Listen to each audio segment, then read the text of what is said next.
नमस्कार दोस्तों, कलयुग के चमत्कार संतों की वाणी में आप सबका स्वागत है। हमारे वीडियो पर इस समय चल रही है कार्तिक महात्म्य अध्याय की कथा।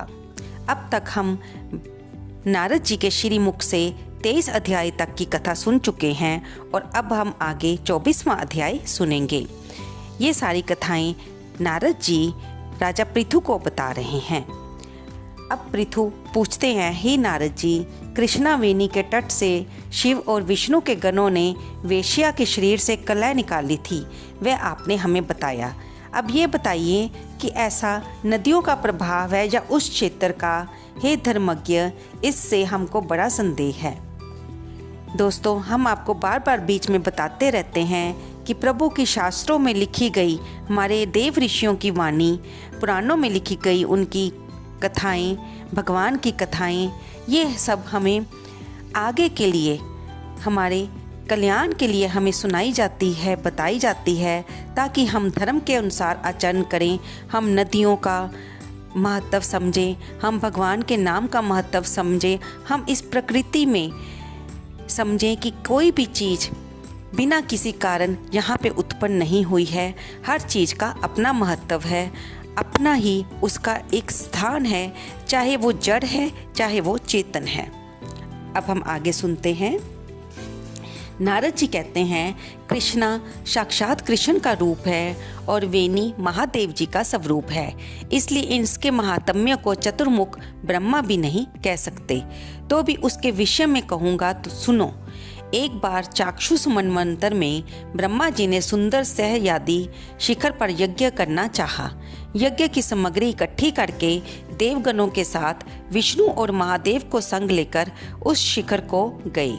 ब्रह्म मुहूर्त में भृगु आदि मुनि ने उनकी दीक्षा के लिए एक सुंदर सभा की और स्वरा नाम वाली सबसे बड़ी पत्नी को बुलाया। वह धीरे धीरे आई। तब भृगु ने विष्णु जी से कहा कि विष्णु जी, आपके बुलाने पर स्वरा नहीं आई, मुहूर्त बीता जाता है, अब दीक्षा विधि कैसे संपन्न होगी?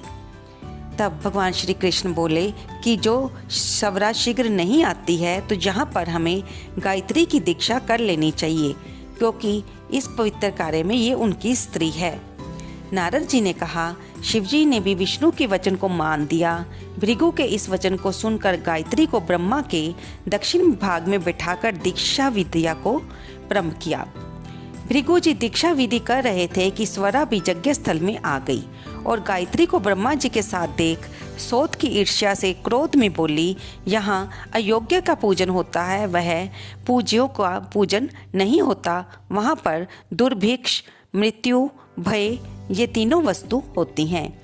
जो ये दक्षिण भाग में मेरे आसन पर बैठी है, इससे ऐसी गुप्त नदी बनेगी जो अदृश्य रहेगी, और मेरे आसन पर तुमने जो दूसरी बिठा दी है, तुम भी जड़ बनकर नदी हो जाओगे। देवता हाहाकार करके दंडवत करके स्वरा से प्रार्थना करने लगे, हे देवी, आपने जो ब्रह्मादिक सबको श्राप दे दिया, जो हम जड़ी भूत नदी बन जाएंगे तो ये तीनों लोक नष्ट हो जाएंगे। आपने जो श्राप बिना विचार के दे दिया, इसे वापस ले लो। स्वरा बोली, हे देवताओं, तुमने यज्ञ के आदि में भगवान गणेश का पूजन नहीं किया, इससे मेरे क्रोध से ये विघ्न निस्संदेह पैदा हुआ। मेरी ये बात सही होगी, झूठी नहीं होगी। इससे अपने अंशों से जड़ी भूत होकर तुम सब नदी होवो, और हम दोनों सोत भी अपने अंशों से नदियां होकर पश्चिम की तरफ बहेंगी।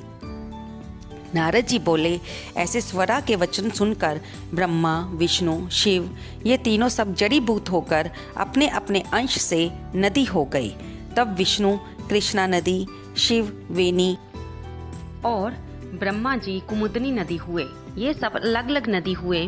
कृष्णा और वेणी के उपाख्यान को जो मनुष्य सुनेगा और सुनावेगा, उनको उसके दर्शन और स्नान का फल मिलेगा। तो दोस्तों, यहाँ पर हमारा कार्तिक महात्म्य 24वां अध्याय समाप्त होता है। इति कार्तिक महात्म्य 24वां अध्याय समाप्त। दोस्तों, इस कथा को सुनने और हुंकारा भरने वाले को भी अनेक पुण्यों की प्राप्ति होती है।